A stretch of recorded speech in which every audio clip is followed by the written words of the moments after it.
বিশেষ করে এই অ্যাওয়ার্ডটাই আমি বিনোদন সাংবাদিকদেরকে দিতে চাই, পুরো ক্রেডিটটা এটা আপনাদের। আমার কাছে প্রত্যেকটা অ্যাওয়ার্ডই অনেক বেশি স্পেশাল, আমি বরাবরই বলি এটা। এটা আমার কাছে মনে হয় যে যখন আমি প্রথমবার কোনো একটা অ্যাওয়ার্ডে আমি নমিনেশন পেলাম, তখনই মনে হয় যে ওইটাই আমার কাছে অনেক বড় ব্যাপার হয়ে দাঁড়ায়, যে নমিনেশনটা অনেক বড় ব্যাপার, পার্টিসিপেন্ট করাটা ব্যাপার, অনেক বড় ব্যাপার আমার কাছে। সেখান থেকে জিতে আসা তো অনেক বড় কিছু আমার জন্য। আর যেভাবে আপনারা অনেক বেশি ভালোবাসা দিয়েছেন রঙিলা কিতাবকে, সেটা আসলে আমার জন্য বলতে গেলে মাইল ফলকই। কারণ ওরকম একটা জার্নি, মাদারহুড নিয়ে একটা গল্প, এবং আমার নিজের জীবনেও আসলে মাদারহুডের যে জার্নিটা, ওইটার এক্সপিরিয়েন্সটাও আসলে অনেক বেশি এখানে।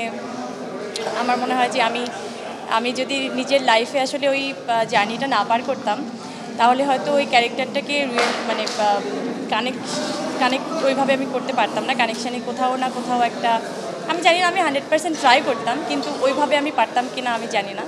কিন্তু আমার জীবনের ব্যক্তিগত জার্নিটা অনেক বেশি সহজ করে দিয়েছে এই রঙিলা কিতাবের ক্যারেক্টারটা করার জন্য।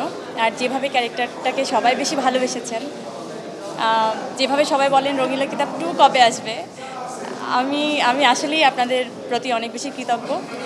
আর আমি আসলেই বলতে চাই যে এই অ্যাওয়ার্ডটা বেসিক্যালি, বিশেষ করে এই অ্যাওয়ার্ডটাই আমি বিনোদন সাংবাদিকদেরকে দিতে চাই, পুরো ক্রেডিটটা এটা আপনাদের।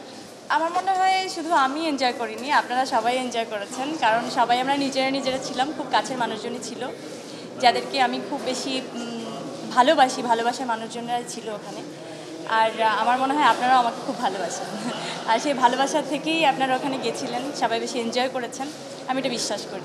ওই যে বললাম, উৎসব মুখর যখন বিনোদন সাংবাদিকরা সবাই মিলে একটা প্রোগ্রাম করে, ওইটা তো আসলে বিনোদিত না হয়ে কোথায় যাবে, এটা তো কোনো সুযোগ নেই। তো খুব বেশি ভালো লেগেছে, শৃঙ্খলার মধ্যে একটা সুন্দর পরিবেশে আপনারা সুন্দর একটা আয়োজন করেছেন।